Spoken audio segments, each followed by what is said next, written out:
Will name names next week of the big rich, as they call them, Americans worth at least $100 million. Well, we got an advance look at the article today and found the names of 22 Floridians.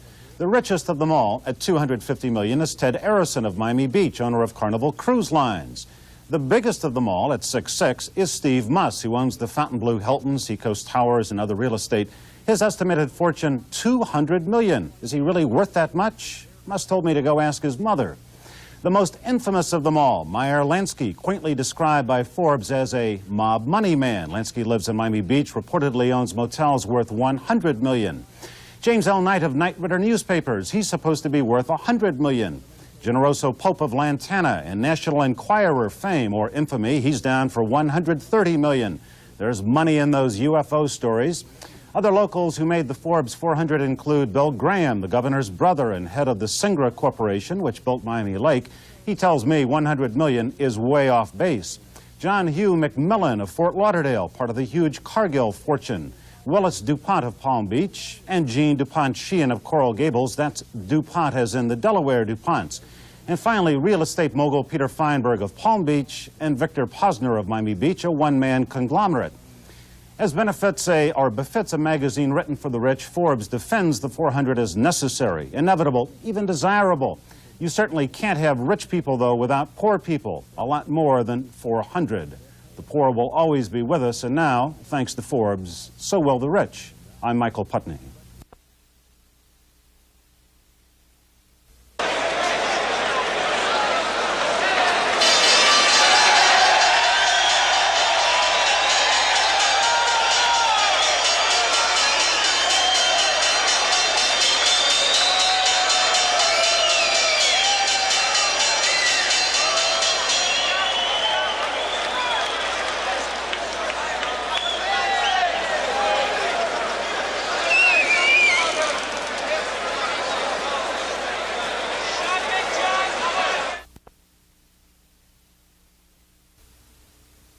The stock market is booming because investors are shifting their money out of money market funds and into stocks that pay high dividends. Folks like Elias and Maddie Winterfield are taking part in the greatest run ever on Wall Street because the interest rates on savings accounts are plunging. It's hurting their retirement income. I'm looking to make an investment somewhere where I can get a little more interest for my money. Hopefully, I would like to see the interest rates really go back up again. I know it's kind of selfish, but that's what I need. And I think a lot of people in my circumstances do need something like that to get along today. Certain stocks are paying dividends that are equal to 14% bank interest. That's making Wall Street glow. Some clients are panicking, looking to get out of money market funds that might be yielding 8, 9, 10% in a couple months. The only money market fund based in the Southeast is Florida Mutual in Fort Lauderdale. The fund takes money from small investors and buys jumbo certificates of deposit. A year ago, those investments paid over 15% interest. Today, they pay under 8%. But the chairman of Florida Mutual says interest rates could rebound next year, tricking those who rush into the stock market now.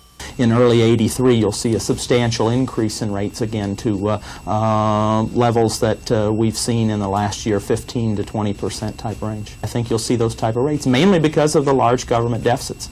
But for now, the interest rate trend is down. Starting tomorrow, banks will be able to borrow money from the Federal Reserve at 10%. That's a 0.5% cut in the discount rate, and could give Wall Street yet another lift. Alan Mendelson, Channel 4 News.